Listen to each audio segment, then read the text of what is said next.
It's the end of the day with Ray. Hello, my friends. Well, folks, today we're going to jump on that gigantic, sharp, interactive board. I want to share my thoughts on Xerox's latest press release. I'm also going to share my thoughts on Xerox being on the stock market, reinventing a 100-year-old company. And folks, anybody thinks that's easy, you're out of your mind. It's not.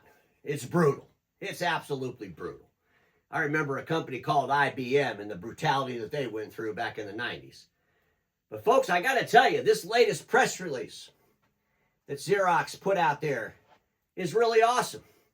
You know, those that watch the show and those that talk with me about Xerox, you know, one of the things I kept saying was Xerox has to find a piece of the IT stack that they can deliver into the marketplace with the least amount of noise.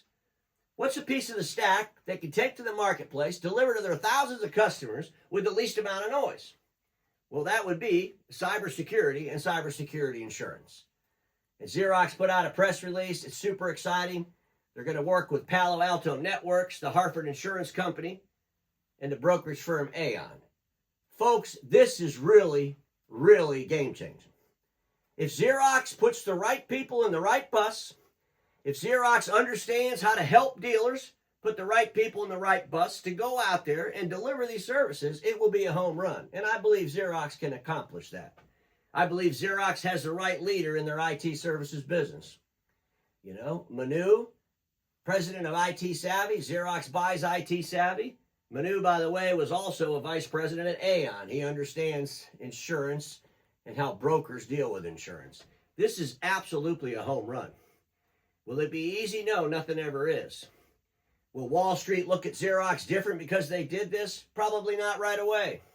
What Xerox needs to do is continue to improve in its services business, continue to improve in its operating profit, and continue to get rid of some of its debt, and I'll share some thoughts on all of that in today's episode. But folks, I'm sure you read the press release, and they're calling this Xerox Tri-Shield 360 Cyber Solutions. I'm not going to get into all of this, but it's a combination of cybersecurity, and the cybersecurity will be built on Paloalto Networks Cortex.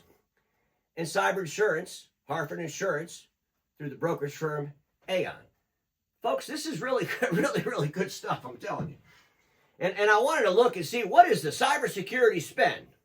So I went to that guy named Al Overview at Google. He's a pretty smart guy. Here's what he says. Small to medium-sized businesses typically spend 7% to 12% of their annual IT budget on cybersecurity, with annual cyber insurance premiums ranging from $1,000 to $10,000. So you can see that this allows all those friends of mine that are in this print business, that they got to reinvent, that they got to go into the market with a different deliverable, an opportunity to get a bigger portion of the technology spend. Because you know what the print portion is? It's 1.2% or less. It's probably 1% by now. And I started talking about that in 2015. And when I started talking about print being 1.2 to 1.5% of the technology spend of a company, people were just screaming, oh, Ray, you're crazy, you don't know what you're talking about, blah, blah, blah. And then a few years later, of course, they all started talking about the same thing and how low a percentage of the technology spend it is. Our industry needs to get more of the technology spend. Our industry's actors need to figure out what are they going to do, how are they going to reinvent themselves to get more of this spend and become more valuable to the end users they service and support. Xerox has a pretty robust IT services business. IT Savvy was a great company. You know, they're going to produce over $600 million in revenue by the time they finish out the FY they're in right now, FY 2025. I'm looking forward to seeing that numbers. When I went through their third quarter, we saw some amazing growth with their IT services business. But IT services, that's noisy. Comes with there's a lot of moving parts for that. And there are great opportunities with IT services. And Xerox understands those opportunities. They're working through some programs right now. They're doing some beta tests with some dealers. But they're going to do it the right way with IT services. But IT services, delivered the right way, isn't scalable to the thousands of SMBs that Xerox has. But cybersecurity insurance and cybersecurity services is. It's a different animal. I want to just recap a little bit of their revenue, and I'm going to focus on this IT services business within Xerox. 9 months in, I just finished their third quarter review. I think it was a week ago. But 9 months in, $603 million in total revenues for the IT business over there at Xerox. The segment profit on the IT business 9 months in is $33 million or 5.5% as a total. If you look at it quarter by quarter, you can see the growth. And it's really nice to see this growth in this sector of their business. In the first quarter, it was $164 million top line revenue for the IT business. It had a $5 million segment profit, or 3.1%. Second quarter, it was $213 million with $10 million segment profit, or 4.8%. Third quarter, it was $226 million top line revenue for IT services, $18 million segment profit at 8.1%. Definitely going in the right direction. Had 38% growth from the first quarter through the third. So what can we do with these cybersecurity services, with the insurance services? Folks, I'm telling you, this is going to be a big deal, and it's going to impact them in a great way. Now I want to talk about them on the stock market. I want to go back in time, and I want you all to remember IBM. Remember IBM? Oh, boy, I got to tell you. You know, Lou gets in there in 93, and we're going to reinvent this company. We're going to make it relevant. I got to tell you something, you know.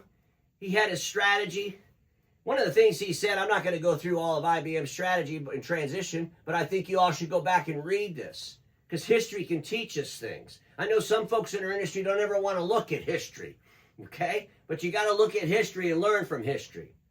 But one of the things that Lou said was the marketplace is the driving force behind everything we do. The marketplace is the driving force behind everything we do. And those of you that are so obsessed with believing that we're going to maintain this print business the way it was in 1980 are nuts. Because that's not where the market's going. And we need to figure out how we're going to capture more revenue from those customers. We need to reinvent ourselves. All of us need to reinvent ourselves. I mean, ladies and gentlemen, you know, you talk about the stock. IBM in 1987 was running about $40 a share. In 1993, in this reinvention, this transition, it dropped down to $9. Wall Street was all upset. They were screaming mad. It got worse. Ladies and gentlemen, IBM's profit during the fourth quarter of 1993, $382 million or 62 cents a share, was an improvement from the recent losses. In the fourth quarter of 1990, last strong financial year for IBM, it was $2.46 billion in earnings. And then for all of 1993, they lost $8.15 billion. In 1993, their revenue was $62.7 billion. Guess what? In the year 2024, you know what the revenue is? $62.8 billion. You know what the difference is? Well, they're making a lot of money. They reinvented the company. So I'm not saying that the leadership at Xerox is Lou. They might be better. Who knows? What I'm saying is they got to go through a transition. In Wall Street, they are not in the mindset of innovators or those going through transitions. They're simple. They just look at the numbers, and when the numbers get a little wavy, they get freaked out. When the companies get into debt, they get freaked out. And ladies and gentlemen, you know, I got to tell you, you can go and all this stuff is public that Xerox shares, but they talk about this reinvention. Think of some of the crap they had to do. They had to take out the activist investor. Folks, that was nearly $1 billion to do that. It was 700-something million. They looked at where the market was going regarding the print business. So how do we capitalize on the decline? And they bought a company called Lexmark, a company that was in an absolute mess because their owners were 9-star. They got banned by the Department of Homeland Security. Xerox seized an opportunity and grabbed Lexmark. And with that opportunity, I believe they have great opportunities with Lexmark. And I'll talk more about that when I do Kyocera's numbers. But ladies and gentlemen, at the end of the day, Xerox is going through this reinvention. It's not going to be an easy thing to do. Xerox debt, total debt of $4.4 billion, but what a lot of people just keep ignoring, they don't want to pay attention to, is that $1.6 billion of that is financing allocated debt. And at the end of the day, that's really good debt because that's debt against all these leases that all the customers are paying. But it's spread across thousands of customers. But in all reality, Xerox just needs to get rid of all of it. They sold some off to Peak. I think they needed to sell it all to Peak, get rid of it, get it off the damn books. It'll make them look a lot cleaner. But at the end of the day, this process started in October of 2023. And it's going to be a brutal process. But ladies and gentlemen, you know, I hate to keep doing comparisons against Ricoh or Konica, but let's just think about this for a second.